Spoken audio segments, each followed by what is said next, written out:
day, fam. Welcome to Simplexity, a podcast that we take seemingly complex matters and attempt to make them plain and simple. I'm Sammy Foster, joined with one of my co-hosts today. That be the one and only Boots. What's up? What's up? Anyway, but we also have a very, very special guest, one that I've been really excited about having with us, and that is Trish Murphree. Trish Murphree. Great. I did great. Amazing. Amen. Yes. Put some respect on the name.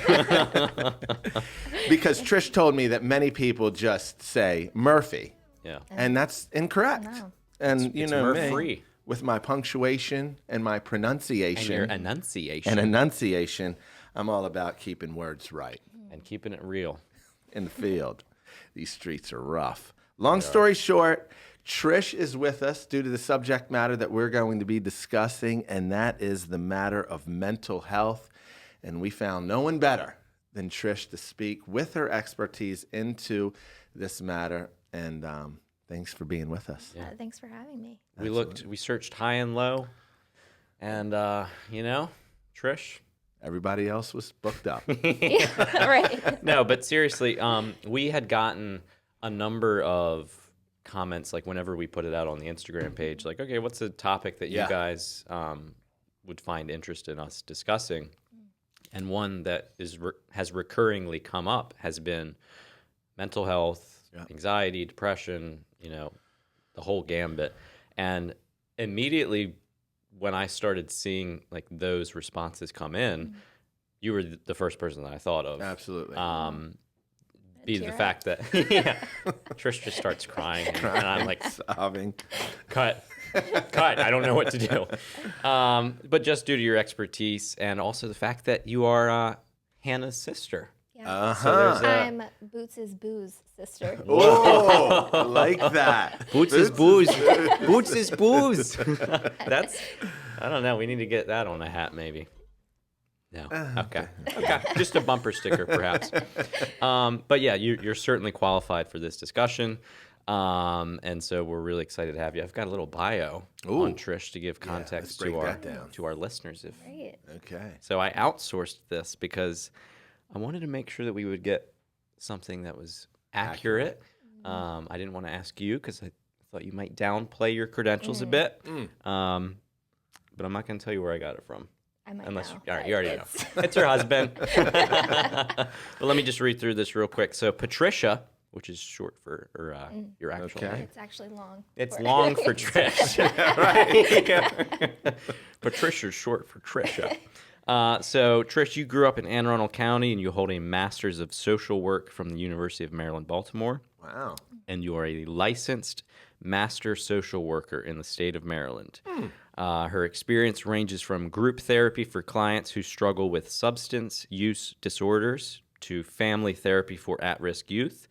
You currently work in a private practice that specializes in providing trauma treatment for adults and teens, which has become your clinical focus. And you also call Lighthouse Church your home, where you have served in LH students for 6 years. Wow. Yeah. It's time Now, to retire. If you wouldn't mind, I want to back up to one of the top things that you mentioned, Boots, and that is substance abuse disorder. Is that the matter of addiction, or is Yes, that it is. an outworking of? Okay. Yes. Yep. And that was something I did for a short time, and I shift my focus to trauma work. Love it. Wow. Just in the preparation of this particular episode, just the quick stats on this matter of mental wellness that has become a very prominent conversation. In one way, I'm really grateful that it's been unearthed to the degree that it has, because now we're speaking about it in the church, whereas for lion's share of my upbringing, being around church life my whole life, seldom was the matter of mental health ever discussed. When it was discussed, it was either dismissed wrongfully or misunderstood, or the application seemed to be either shallow or over spiritual.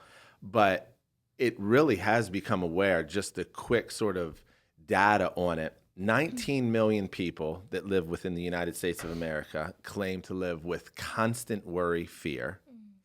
18 million people suffer with depression. That's an incredible amount. And that depression would be a paralyzing depression, not just, melancholy, down. But 40 million people claim to have a paralyzing anxiety, all sort of pointing to this matter of mental unhealth, mental wellness. And I don't see the pace and rate of our current lifestyle, just how much information we're sort of being, inundated with, the rate and speed that we live to. I can't wait to hear what it is that you're seeing and what it is that you think that we need to be doing to mitigate such an increase in the problem. So do tell what it is that you're seeing out there. Yeah, well, I think COVID had a significant impact on people's mental health.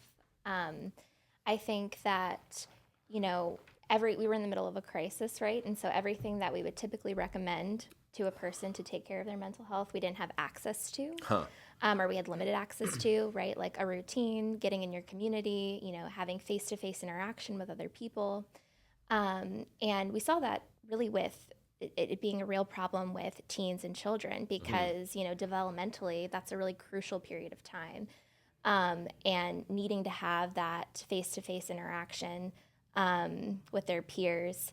And, I think pre-pandemic, we were already seeing a rise in anxiety and depression. I think that COVID exacerbated a lot of those issues. Something like social media, for example, right? So people were already isolating, spending a lot of time scrolling on their phone, comparing themselves, to people online, not having a lot of that face-to-face social interaction, get into, the pandemic, and that's the only way you can connect with people, right? Is through social media. And so I think we're still seeing the impact of that now. I like to think of the analogy of a cup when we think about our mental health. So all of us have a cup. Right. And that cup, all of our cups vary in different size. The goal is for that cup is to not overflow. And so what's going in that cup is life stresses, a traumatic event, maybe a pre-existing mental health diagnosis. And the cup is our ability to cope with those stresses. Wow. And the size of that cup is dependent upon our protective factors. So do we have a strong support system? What does our support system do in the midst of a crisis? Do they provide protection, comfort, encouragement? Do we have faith? Do we have our basic needs being taken care of, right? So the bigger the cup, the greater our ability is to cope with what's going in. But I think for a lot of people, the pandemic caused their cup to overflow. Wow, right. Yeah. Is it safe to say that, when you speak of all of those factors, that being healthy home environment, functional, mom-dad relationship, support, faith in Jesus, sound sort of mind, that enlarges your cup? And so the larger your cup, the more you can deal with by way of trauma, intake, stress, worry, and the like. The problem, I guess, that we're seeing is at the same time, and I'm assuming here, but when, from a pastoral perspective, so many that are dealing with trauma do come from broken homes, traumatic upbringings, abuse, where they have not seen any healthy relationship modeled.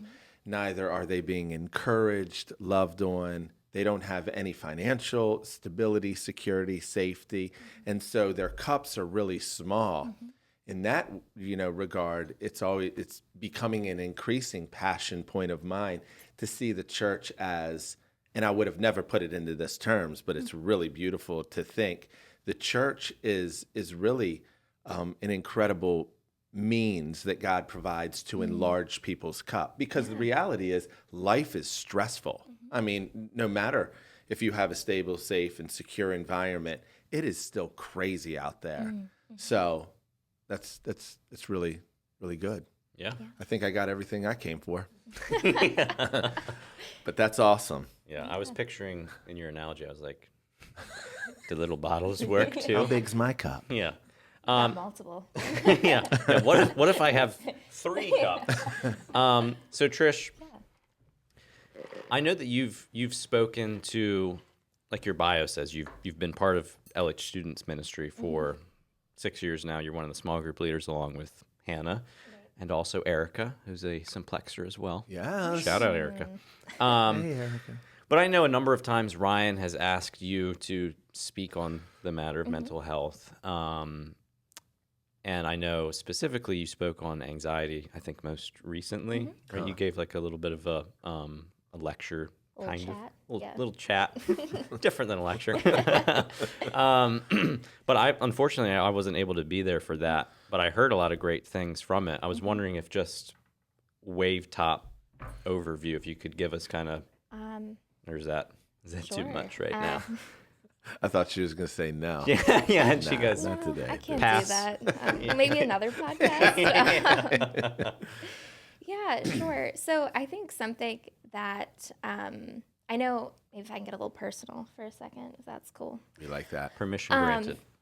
So as an adult, I can look back at my childhood and say, oh, I had high levels of anxiety for the majority of my childhood, but I wasn't in counseling. I don't even think I knew what anxiety was. And I was in the church though. And I made this connection that, okay, my anxiety is connected to my lack of faith. And I don't blame any one person for that. You know, Sammy's fault? Yeah, I think so. Yeah. Different church. But yeah, so I think that that's something that really, I struggled in my relationship with God because of that. I was really works focused. Like I need to do everything I can to control this anxiety. It was isolating. And so I feel really passionate about that and talking with teens because, you know, if I had the language that I have now, you know, or just understanding how anxiety impacts the body. So that's something I talked a little bit about like how your body switches into your fight or flight, right? And that's not something that you choose to do. Yeah. You know, your body is picking up cues from the environment, cues of safety and danger, and sometimes it mistakes something that isn't a threat as a threat, and your body responds to that. And then we tried to make meaning out of that, right? So we have these negative beliefs about ourselves and the world because of what's happening, you know, in our body. So Like what? Like what would one of those negative thoughts be? Like I'm unsafe, or Okay. I'm not worthy, you know, or something bad is going to happen, right? Yep. Kind of going to that worst case scenario. Okay. And because it's paralyzing, and it feels like it's something that for a long time I thought I was causing it, you know. And so I spoke a little bit on that with the students, and I did give, you know, a couple of tips on how to manage some of your anxiety, you know, focusing on staying in the present, doing different skills to help you stay in the present, and also doing hard things, you know, when you avoid things, you're telling your brain, oh, this is something I need to continue, you know, being afraid of. And so sometimes it's doing it in small doses, but actually doing the thing that scares you. Yeah. You know? Trish, I'd like to ask, and I want you to just feel sort of unreserved in your answer. But where do you believe the church, and I'm talking about the big church, when it comes to this matter of mental health, where have we failed? What is it that we have either wrongfully promoted, or the lack of meeting a need? Where is it that our shortcoming lies? Yeah, I would say I think that a big part maybe would be that I think as believers, Yep. I think we need to shift our perspective on how we view the way that God heals mental illness. Good. So I think we tend to overemphasize what God can do in the supernatural and minimize what he does in the natural. Wow. Good. What I mean by this is we're more than comfortable with praying for somebody who has a mental illness. But when it comes to encouraging them to actually seek treatment for that, we're resistant to or reluctant to do that. And we think about our physical bodies, right? So I think that most of us believers would agree that yes, God can miraculously intervene and heal somebody with a physical ailment. Yep. And we would never discourage them to go to a doctor, right? Yeah. We believe that God has gifted doctors, right, to heal, right? And he works through doctors and modern medicine to heal people with physical ailments. Would you say, and you can say a firm no to this? Yeah, sure. Do we ever emphasize trauma, or do you see any problem within overemphasizing modern medicine, therapy, and even or prescription drugs at the neglect of what God can do? Sure. Uh-huh. Yeah, definitely. And I mean, I think that's also just part of human nature, right? Yep. We can idolize anything. And so I think that is maybe something that is a concern for some of us in our culture today is turning to therapy, or mental health services rather than turning to God. Right. And then she's just like, absolutely not. Next question. So to delve into a little bit more in kind of your view of the reverse side of that, so the overemphasis on the spiritual answer, if you will, where do you think, A, that comes from, and B, what would your proposed suggestion be in response to that tendency? So I think if we are more comfortable with talking about it in the church, which I think we're getting there. We're definitely making progress in that area. I think that would be something that's beneficial. I also think my fear is that if the church and mental health services remain separate, that when people are seeking out counseling, they're not going to bring their faith into the counseling room. And so I think that if we're talking about it more, we can actually help individuals know what it looks like to bring God into therapy and use your faith, because I think faith is an important aspect of treatment, Let me ask this question. But prior to, I want to set it up so that maybe there's a degree of clarity to it. And if it doesn't make sense, then I'll ask it again. However, Until it makes sense. until it makes sense. And if it doesn't make sense, it's your fault.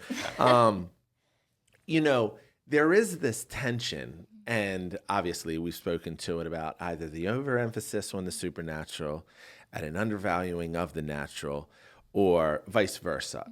The space that I live in is watching either moms or dads or even husbands, wives that are dealing with mental trauma. And because there is this feeling, and I may be wrong for saying this, but it feels at times that people get very trigger happy with labeling their issue. I have a mental issue.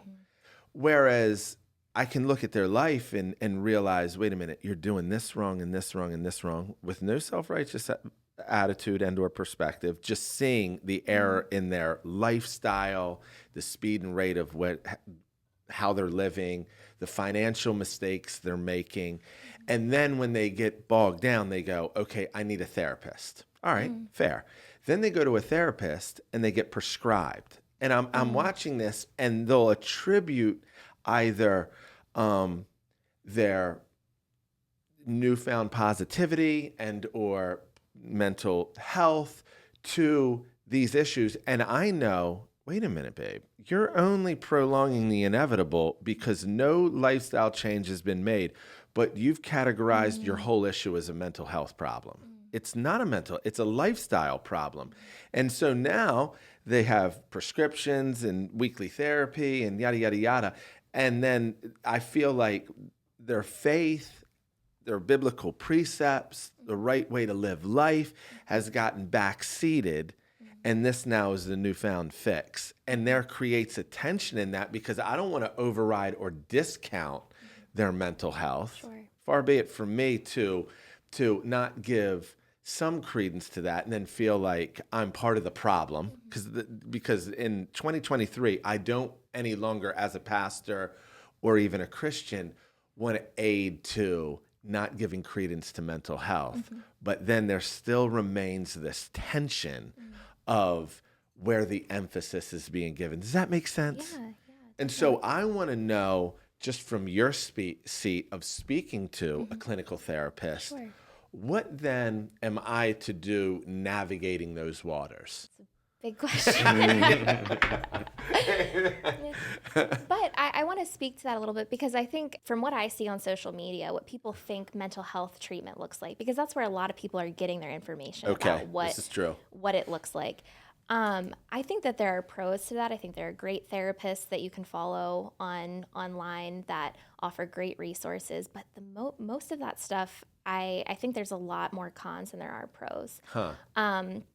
In that people are self-diagnosing, right? Okay, right. They're taking their diagnosis as part of their identity, right?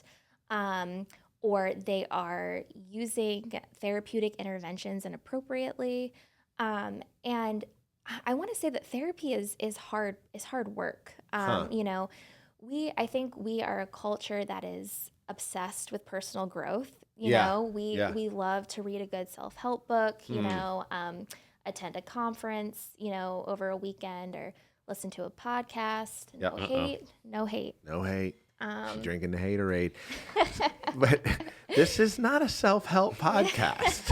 Yeah, if you came here for self-help, you're going to come up short. Go ahead. Yeah. So, and those things are all good and beneficial, but there's no application. Yeah. And so therapy actually requires that, you know. I mean, medication's a different thing. I don't prescribe medication. I can't. But you have to come in, face your problems, and you actually have to make changes, lifestyle changes, right? And your therapist is holding you accountable and challenging you to that. And if they're not, you should find a new therapist, probably, you know. And so I think that, you know, there's just a lot of misconceptions about what therapy is. It's not a venting session. It's not, we don't want you to stay sick. Your diagnosis is a roadmap for treatment, right? It's helping us know how do we get to healing, right? Okay. It's not a part of your identity. It's not who you are. And I think that's why it's important to also encourage individuals to bring their faith into treatment. And even what that looks like is your first session with a therapist is communicating, my faith is, you know, a huge part of my life, and I would like to use it in our time together. What does that look like? Wow. You know? And if they can't answer that, if they can't, you know, it doesn't matter if it's a Christian therapist or not, you know, if they're not receptive to that, again, maybe you should, you know, that's a red flag, find another therapist. So I think that, you know, people are going to continue seeking counseling, right? Yeah. And it's beneficial. And I think it has benefits to our spiritual health as well. You know, I think about, if I can give an example. So I work with clients who've experienced trauma. So we think about childhood trauma. You know, you have early attachment wounds. Parents were emotionally neglected the child. And they then fast forward to, you know, their adult life. They haven't had a lot of healthy relationships. They don't know what that looks like. And we as believers are inviting them into a relationship with Jesus and saying, this is the best relationship that you will have. You know, God loves you unconditionally. And there may be a disconnect there for that person. Right. Because of these wounds, because they don't know what a safe and healthy relationship looks like. Yeah. So if they're getting plugged in church and they're seeking, you know, mental health treatment from a trauma specialist, right, and they're processing those old wounds, that is going to improve their relationship with God and improve their relationship with others in the church community. And so I think it's about balance, and I think holding people accountable to not staying stuck, you know, in their illness, and you know, it's a combination of both the church and mental health services. So right on. It's really good, because I think, a couple key things in there that you said was, number one, it is about balance. And anytime, either a new word is introduced into our culture, there's then the temptation to conflate it and overuse it and then, misdiagnose with it and on and on and on. I just sat in eavesdropping my two teenagers the other day. And they were talking about privacy concerns. They should be, because I'm all up in their business. However, they were just talking about, one, they're both in high school, but they were talking about the mental health crisis. And one said to another, in many ways, mental unhealth or mental health has become very trendy. Mm-hmm. And they were just talking about how everybody is self-diagnosing and claiming I have this issue and or that issue. The problem is, and it was interesting to hear them come to this conclusion, that the parent structure, whether it's a single parent and or even mom and dad, are promoting said issue. Like, oh, okay, you think so? Okay, well then we'll take you to like enabling and even initiating by self-diagnosing, and then finding therapists that affirm their thesis rather than someone that comes alongside of them and goes, wait a minute, let's unpack. Now, that's no slight on the therapist. That's just a temperature of a cultural issue that we're having. But I would just like to say, before I diss therapy and or any clinician, I myself, I tell pastor friends all the time, I'm in constant counseling. And I find extreme life from it, of being able to process, find blind spots, hopefully encourage, me to overcome shortcomings. I think that in many ways, counseling and or therapy we're coming out of the negative connotation that it carried. Now, and truth be told, Boots, I'm just being honest. Tell the truth, shame the devil. I don't like it. Is that I used to have a negative connotation, and it was just my own shallowness or misunderstanding or just lack of education, where I thought, oh, if you go to a counselor, then you got real issues. Well, now I found if I go to a counselor and I do have real issues. Yeah, wah, wah. But I don't know what I'd do without it, because it's been so life-giving to me and helpful. And so I just wanted to create a balance. I just get fearful when people do, certainly as teenagers, identify themselves with their issue, and all the more being in a culture where it's trendy to do so. Yeah. That's a slippery slope. Yeah, and I think it's on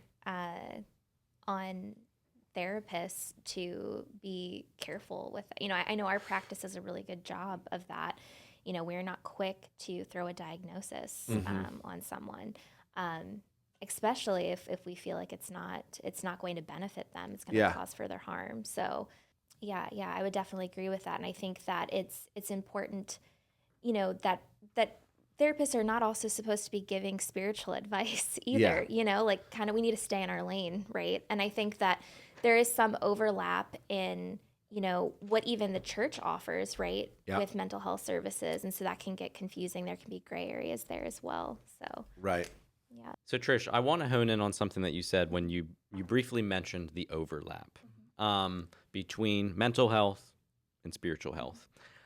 I have a frustration with those who would pit one against one another, because I believe that there is an unbreakable bond between the two. Certainly, I digress. But, so for example, there is a podcast we've talked about before, Rhett and Link, very vocal in their deconstruction journey. But Rhett's wife was on a podcast entitled From Jesus Freak to Therapy Freak. And I listened to a bit of it, and it was just basically bashing Christianity, their evangelical upbringing.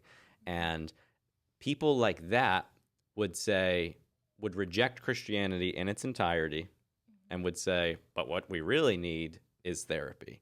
And so I'm frustrated when it's like, again, the overemphasis on one end rather than, okay, the overlap and the ground in between. Yeah. I mean, I agree. I definitely see that.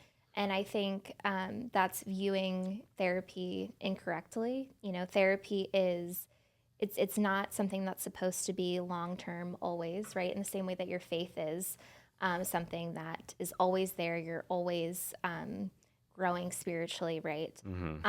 And therapy is there for a short period of time, or maybe a long period of time, but there's an end to it, right? And the goal is for you to be good on your own, right? That we're giving you the tools, and we're taking what you have in your personal life and utilizing those things in treatment and helping you use those things in a healthy way, right? Like your faith, right? Or your support system. And so I would say therapy is a means to the end, not the end. Come on, somebody. And it's a tool. And it's a tool. Yes. It's a tool. It is not a religion. Yeah. No. Yeah. I love it. And I think that's kind of where the frustration comes is the perception that it's been made out to be a religion by some. Yeah. And I think it's been made out to be a religion because I think some people have wrongfully wielded their Christian faith and not utilized it in the way that Jesus intended. And so out of their frustration, they turn their affection towards an alternative and then claim this is the be-all, end-all at the expense of either a wrongful experience in their evangelicalism, their wrong outworking of the walk with Jesus. At the end of the day, and I hope this does not sound too reductionist, but I look at the day and age that we live in. 2023 is crazy. It's unprecedented in many rights when I, sort of harken back to the onset of where we're talking about information overload, the constant scrolling, our eye gate, our ear gate, our mind gate, our heart gate is constantly being pressed on with intake that in many ways is toxic. Not all, but there is so much toxicity in our culture. There is no wonder that people are breaking down, filled with anxiety, depression, and it's in a constant sort of reframing that I go to that portion of Scripture in Matthew 11 where Jesus said, "Come to me, those that are weary and heavy laden," aka those that are really messed up mentally. And arguably messed up spiritually, as you built a parallel earlier, but those that mentally are at your wit's end, filled with depression, anxiety, worry, loneliness. And he says, "Take my yoke upon you, for my yoke is easy, my burden is light." He said, "For I am gentle and lowly at heart." What a way he described himself and defined himself. And he said, "And you will find rest for your soul." In that text, one of the things that I find the most profound is that he said, "Take my yoke upon you." To yoke two oxen is ultimately to keep them in parallel. And the stronger oxen pulled the weaker oxen in the direction, both plowing the field, but ultimately it kept them in unison. And what Jesus was saying is, tether yourself to me and yoke yourself to me, and I'm going to pull you to rest. The problem is that we're yoked to so much now. And this is why I really do believe in therapy, because when I sit with my counselor, many times he shows me what I'm yoked to that's causing so much internal soul consternation, so much mental bandwidth expense, so much angst within me. It's 9 out of 10 times it's what I'm yoked to. It's me mindlessly, allowing this degree of intake or that avenue to find, home within me, or what I give my bandwidth to, that he goes, no wonder, Sammy, with all the directions that you're pulled in, your cup, Come on, here we go, Trish. Your cup you have only so much capacity.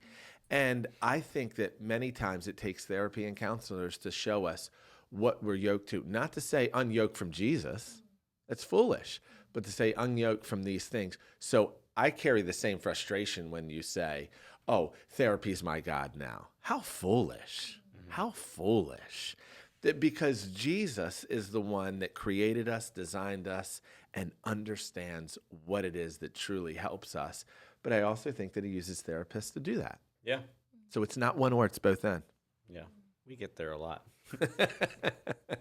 Yeah. And I like how you framed it earlier of, the same way that we have medical professionals to treat, specific things. Like that's what we're helping to treat or process through. Yeah. So this has been a very helpful framing for me, I think. I don't know about for Sammy.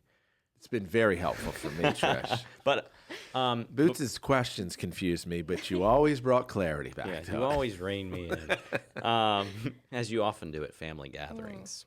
Yes, all the time. Yeah, talk about Taco Tuesday, right? Right. Anyway, but before we wrap up, I do want to give you an opportunity to plug your new book. I'm just kidding. Oh. Yes. I do feel like you should have a book, though. But Yes, you should. but for those of us that are looking for a book, no, you can. please no.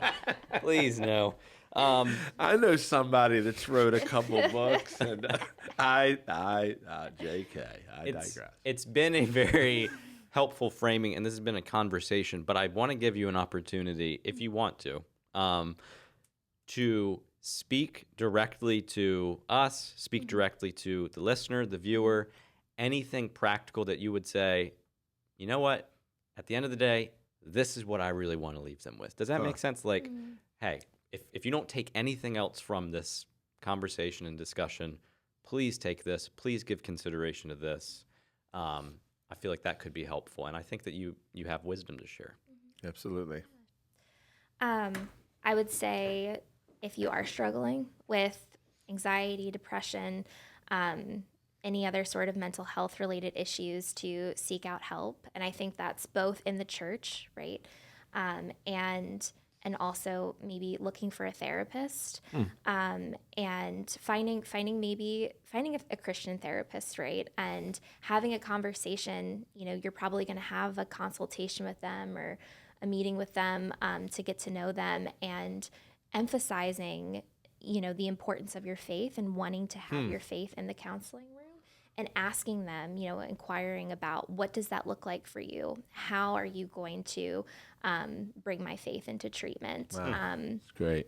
And I think that both of those things are important. Yeah, seeking help, and then bringing your faith into the counseling room. Man, love it. So Trish, what does it look like practically for a person to seek help?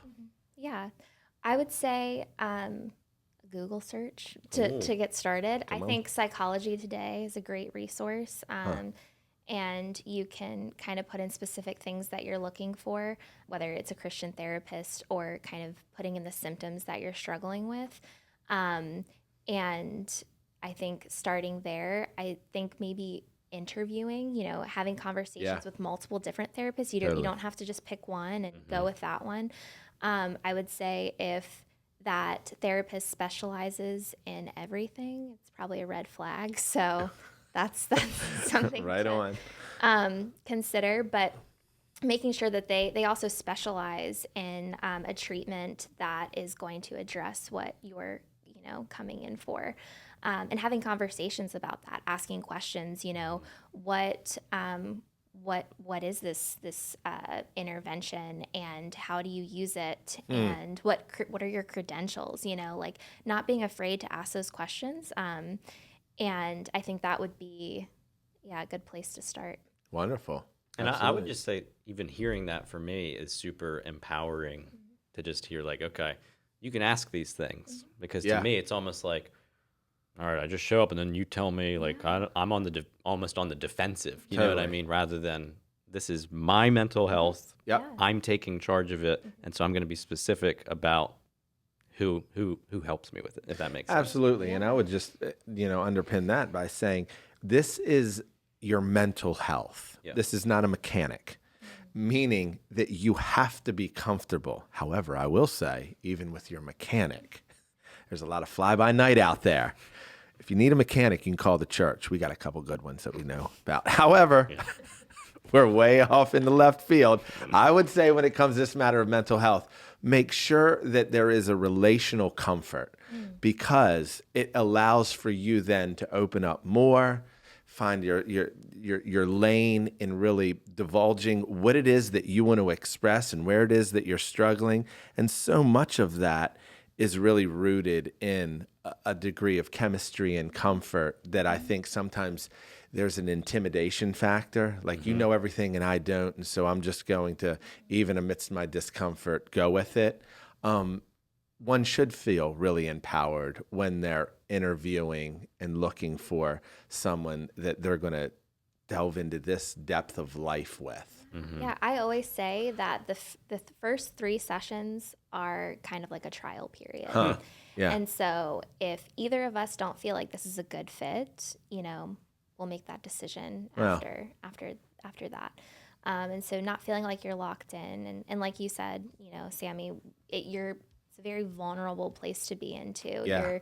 You're giving this person a lot of access, to your life. And so feeling comfortable, feeling like they know what they're doing, they respect you, respect your faith, right? I think those are all really important things. Absolutely. Wow. Well, Trish, I just want to say thank you so much for being with us. I know that when it comes to this matter of mental health, we could talk into the middle of next week and still be sort of just hitting the wave tops of such a deep matter, dense matter, and needed matter. And so I think that you were incredibly helpful, and I really apologize for Boots, but I think the conversation would have been considerably more fluid had he not been here. But, Agreed. you got to walk with the limp that you have. If it weren't for me, you wouldn't have gotten her here. Amen. Touche, brother. So that's what I bring to the table, is I'm a connector. But no, I absolutely echo everything that Pastor Sammy just said. And don't call me Pastor Sammy after I take shots at you. that's like a veiled. Very condescending. Yeah. Okay, I know Pastor what Sammy. you're doing. I'm not that devious, but no. From the minute that we said we were going to talk about this and that we knew we were going to be able to get you on, I was just so excited, and I'm so excited to share this with our listeners. I know it's going to be valuable to them. It's been valuable to us. Absolutely. I don't feel like it's a one and done. No. I feel like you got to come back. And even in the same vein of mental health, I think that there are facets to it that I'd like to dive into. And so what we could say is, if you're listening, boom, boom, boom, and any particular aspect that Trish brought up, perhaps it piqued your interest and you would like Trish to delve more into that. We're already booking you again. Season 3, baby. But no, let us know if any particular aspects stood out to you guys. Yeah. But with that, if you enjoyed this podcast, go ahead, like and follow us wherever you get your podcasts. We are also on Instagram at Simplexity Podcast, and we're on YouTube as well. That is the Lighthouse Church channel, Simplexity Playlist. We love you guys.